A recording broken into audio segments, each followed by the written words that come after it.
Hard power is the use of military and economic means to influence the behavior or interests of other political bodies. This form of political power is often aggressive, coercion, and is most effective when imposed by one political body upon another of lesser military and/or economic power.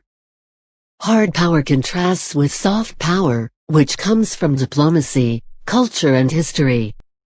According to Joseph Nye, the term is the ability to use the carrots and sticks of economic and military might to make others follow your will.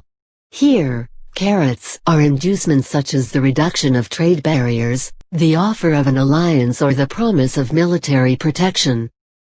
On the other hand, sticks are threats including the use of coercive diplomacy, the threat of military intervention, or the implementation of economic sanctions.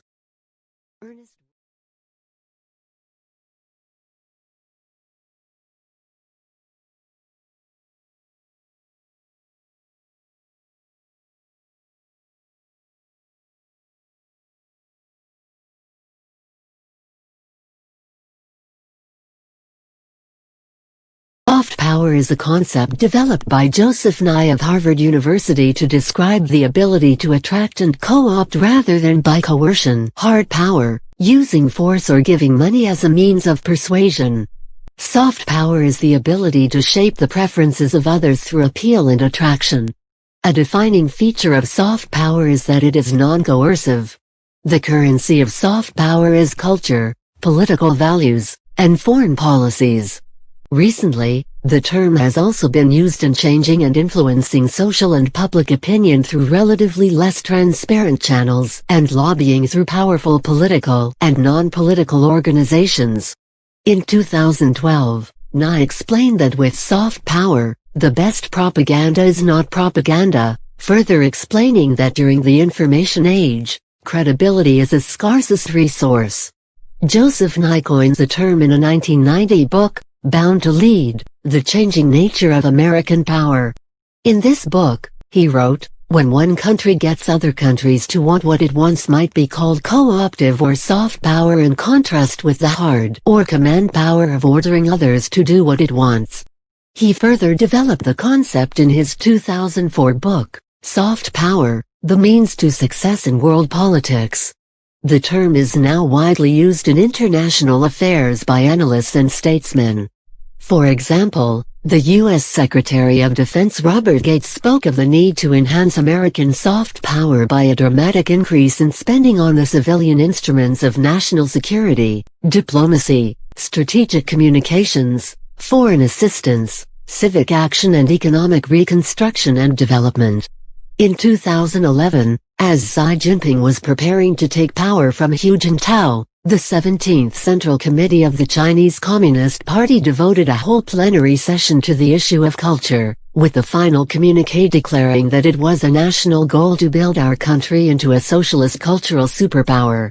And in 2014, Xi announced, we should increase China's soft power, give a good Chinese narrative, and better communicate China's messages to the world.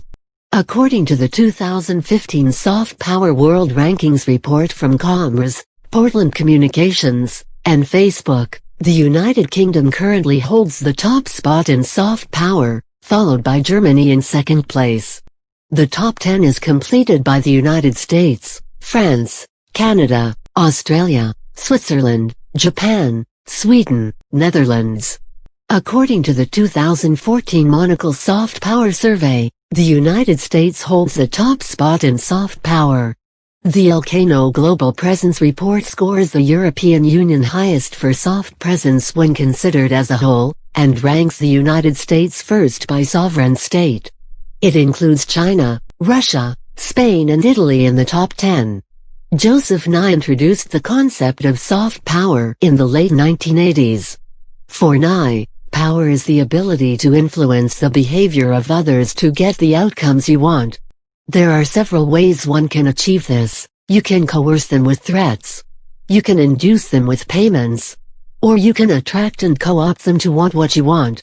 This soft power, getting others to want the outcomes you want, co-opts people rather than coerces them. It can be contrasted with hard power, which is the use of coercion and payment.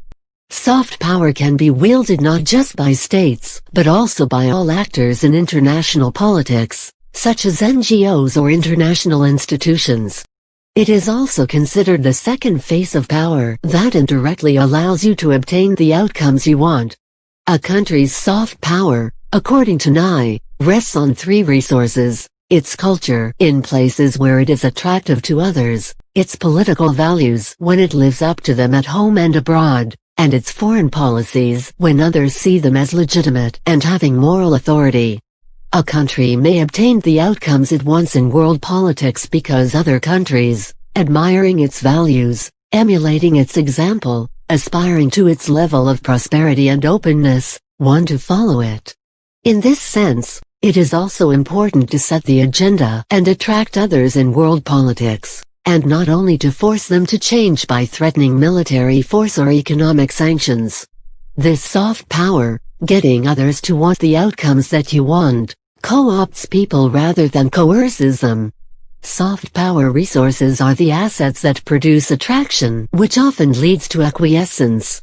Nye asserts that seduction is always more effective than coercion, and many values like democracy, human rights, and individual opportunities are deeply seductive. Angelo Codevilla observed that an often overlooked essential aspect of soft power is that different parts of populations are attracted or repelled by different things, ideas, images, or prospects. Soft power is hampered when policies, culture, or values repel others instead of attracting them.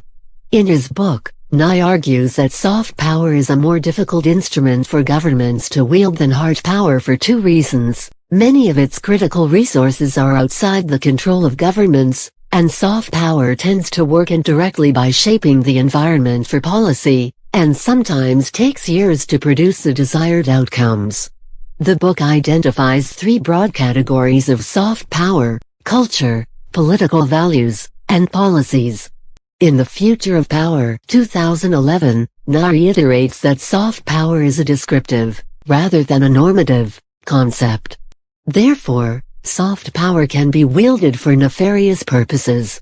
Hitler, Stalin, and Mao all possessed a great deal of soft power in the eyes of their acolytes, but that did not make it good. It is not necessarily better to twist minds than to twist arms. Nye also claims that soft power does not contradict the international relations theory of realism. Soft power is not a form of idealism or liberalism. It is simply a form of power, one way of getting desired outcomes.